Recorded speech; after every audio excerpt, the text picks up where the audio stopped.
On the night of the 26th of April, 1986, the reactor inside Unit 4 of the Chernobyl nuclear plant exploded. The blast tore off the reactor's 1,000-ton upper shield and threw chunks of burning graphite into the night sky, straight from the core. Firefighters climbed onto the roof and beat down the flames almost bare-handed, kicking the black debris aside, not knowing that this debris was pieces of a nuclear reactor and that every minute beside it was lethal. And in the control room, an operator who saw that something was wrong with the reactor did exactly what he had been trained to do. He pressed the emergency shutdown button, a button whose only job was to kill the reactor instantly. 4 seconds later, the reactor exploded. The button that was supposed to stop everything became the detonator. Because this reactor had a flaw, known for 3 years before that night, and the people pressing that button had never been told. To understand how a stop button turned into a trigger, we have to go back a few hours, to an ordinary shift about to run an ordinary test. The Chernobyl plant was the pride of the Soviet nuclear program. At its heart stood a reactor of the RBMK type, large, powerful, and cheap. It ran on ordinary uranium, needed no expensive heavy water, and produced so much power that reactors like it were built across the country. Unit 4 had run for just over 2 years and was considered sound. On the night of the 26th, it was scheduled for a routine test, a safety check, for the event of an emergency. The test itself sounded reasonable. The engineers wanted to confirm that if the plant suddenly lost electrical power, the turbine, still spinning, slowing down, could keep the cooling pumps running for a few dozen seconds. Those seconds matter. They bridge the gap until the backup diesels start. In other words, it was a safety check. And it was that safety check that became the worst accident in the history of nuclear power. From the start, nothing went to plan. During the day, the grid controller asked them not to lower the power, the energy was needed, and the test was pushed back several hours. The reactor was held at half power longer than intended, and a gas began to build up inside it, a decay product of the fuel that smothers the reaction. By night, when they finally began lowering the power for the test, that gas dragged the reactor down almost to zero, deeper than they wanted. To pull it back up and not lose the test, the operators withdrew almost all of the control rods, the rods that absorb neutrons and hold the reaction in check. They coaxed the reactor onto low power. But now it hung by a thread, nearly without rods, unstable, in a regime its own rules forbade. And at that moment, they began the test. To understand why a catastrophe followed, you have to look not at the shift at the panel, but at the reactor itself, and at two of its properties that this shift knew nothing about. The RBMK had two built-in flaws. The first, at low power, it behaved treacherously. In an ordinary reactor, when the water inside boils into steam, the reaction weakens, a natural break. In the RBMK, it was the opposite. Steam drove the reaction harder. The hotter it got, the faster, the hotter. At low power, that turned the reactor into a coiled spring, ready to break loose. The second flaw was even more insidious, and it hid inside the rescue system itself. The control rods, lowered into the core to quench the reaction, carried a graphite tip about 4.5 meters long. Graphite does not quench the reaction, it encourages it. This was done for efficiency, but here is what it meant. When a rod began entering the core, the graphite tip went first, and in that first instant, it did not slow the reaction at the bottom of the core, it nudged it. The emergency rod, in the first moment of its travel, worked not as a brake, but as an accelerator. In normal operation, this was lost in the overall braking, but in a reactor pushed into an unstable state, that first instant was enough. And here is the heart of it. This rod defect was not a secret uncovered after the fact.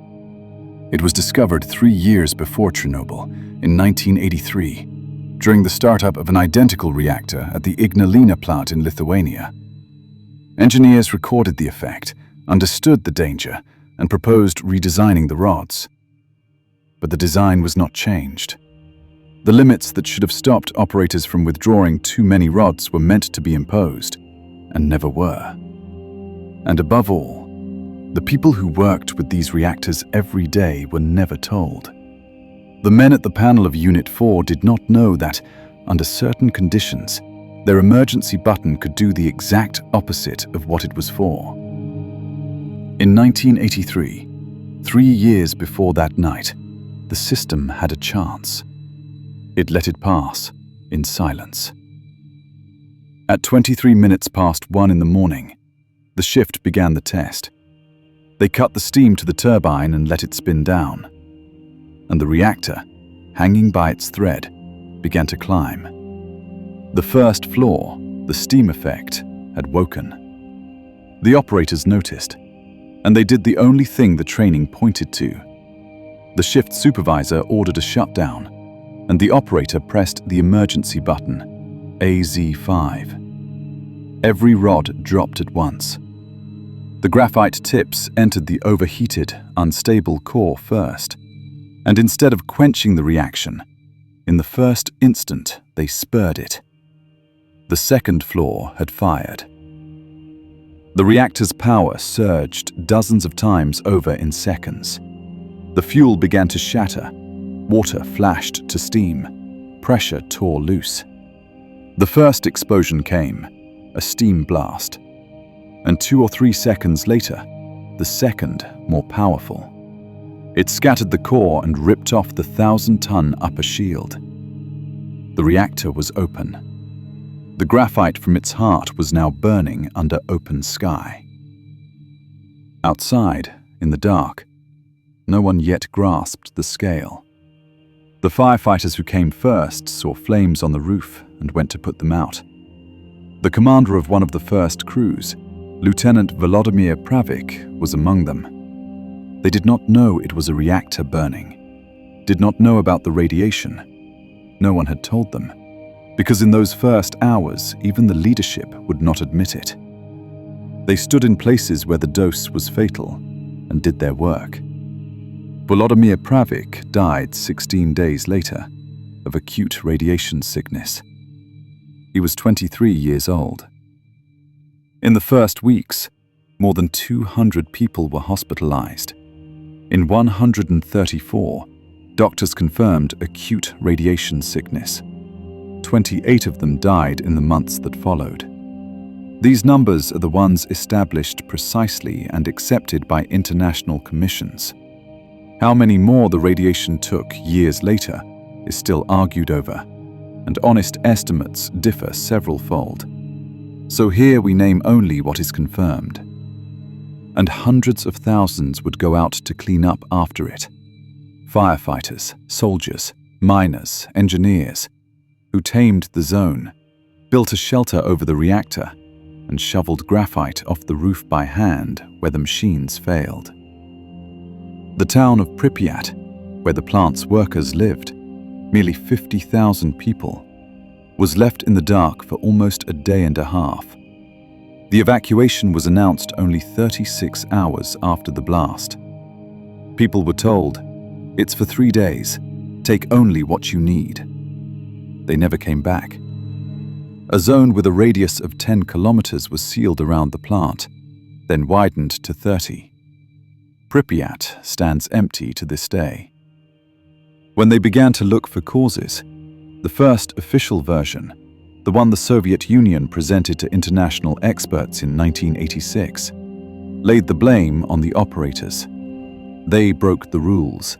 They drove the reactor to disaster. It was convenient. The fault was with people, not with a reactor that stood by the dozen across the country. But 6 years later, in 1992, an international expert commission revised the findings, and it named the main cause differently: flaws in the design of the reactor and its protection system, and the fact that the operators were never told about those flaws. The blame shifted from those who pressed the button to those who knew about the button and stayed silent. Among those who led the cleanup and the investigation was the academician Valery Legasov, the first to honestly assess the scale of what had happened. 2 years on, the day after the second anniversary of the accident, he took his own life. He had managed to record his memories onto tape. The silence after that fact is the only comment we will allow ourselves. And that is the whole arithmetic of this catastrophe. A reactor that had run soundly for years was driven in one night into a regime where 2 of its flaws met. And the last line of defense, the button that was supposed to save everything, worked in reverse because its design was known and not fixed and not explained. The reactor was not destroyed by one operator or one button. It was destroyed by the fact that between a known flaw and the people at the panel, nothing was left. No redesigned rods, no limits, no simple warning. After Chernobyl, they did exactly what had been proposed back in 1983. On every reactor of this type, the rods were rebuilt so that the graphite tip could no longer spur the reaction. Dozens of absorbers were added. The physics of the core changed so the steam runaway grew several times weaker. Withdrawing as many rods as they had that night was forbidden. The flaw that had been hidden for 3 years was fixed, but only after it had killed.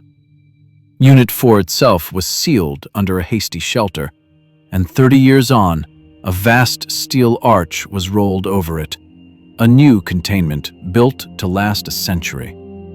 The plant was shut down completely by the year 2000. Behind the scale of the numbers and the exclusion zone, it is easy to lose what this was for the people of that night. Firefighters who walked into the fire not knowing it was a reactor. A shift at the panel that followed the instructions, not knowing the instructions would betray them. A town told 3 days. What failed them was not their own ignorance. What failed them was that the knowledge that could have saved them existed and never reached them. What killed them was not the accident itself. Reactors, like any machine, can fail. What killed them was that the danger was known in advance and kept quiet. The rods were redesigned in the end. For the people on that station that night, it came 3 years too late.